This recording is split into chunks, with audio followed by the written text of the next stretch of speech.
Happy birthday to you. Happy birthday to you. Happy birthday to you, Biola. Happy birthday to you. Ọlọ́jọ́ ìbí bọ́ sápò kó máa jó. Ọlọ́jọ́ ìbí bọ́ sápò kó máa yọ̀.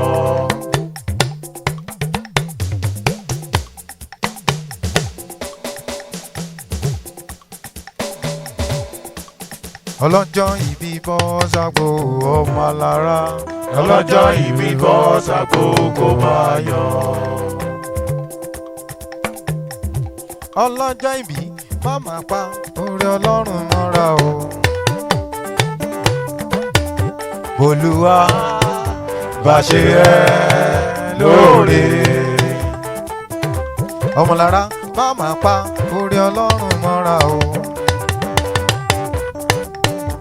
Olúwa bá ṣe ẹ́ lóore.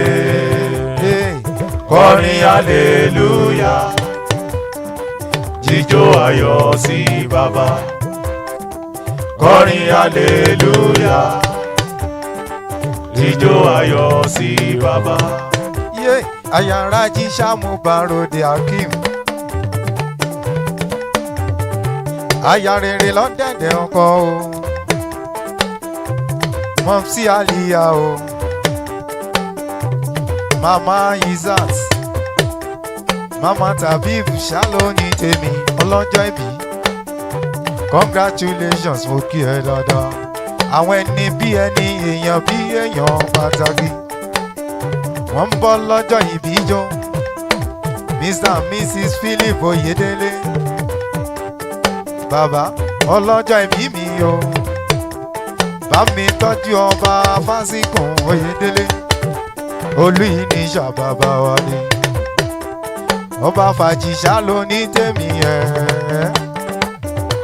Wọ́n kí ọmọ lára. Kábíyèsí Ọláwálé Mọ́ṣúdì mi. Ọkọ lórí Adéníkẹ́mi pàtàkì. Wọ́n bá mi tọ́jú Onígbàyè. Ọba Joseph mi òní. Wọ́n ń kí ọlọ́jọ́ ìbí mi o. Ọlọ́jọ́ ìbí ló ní tèmi. Actor Bismarck ọmọ Amusa o. Ó ń bọ́ lọ́jọ́ ìbí jó.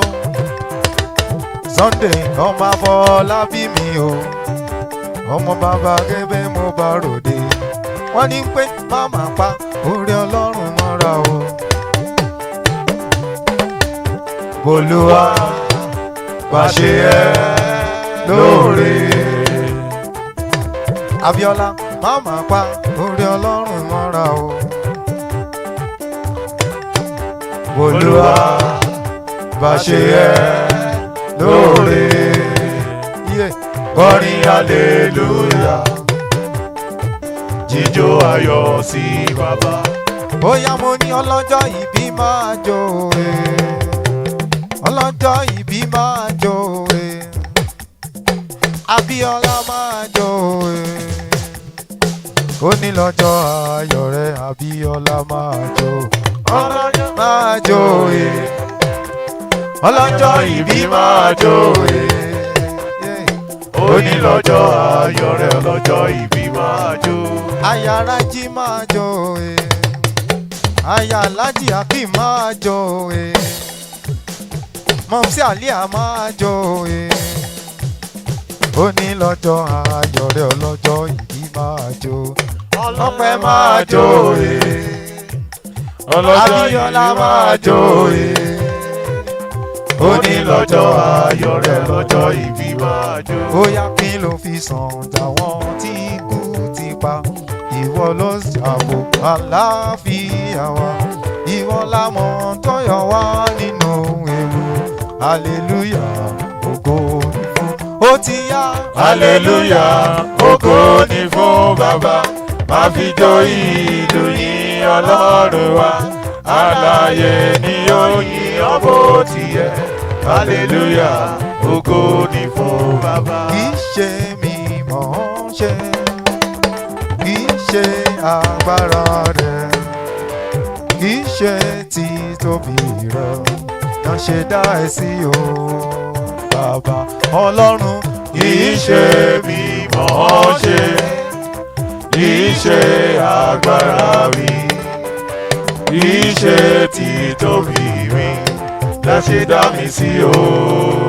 Ó yá bàbá àgbà arúgbó ọjọ́ o, ìwọ ló yẹ láti gba ògo, ìwọ ló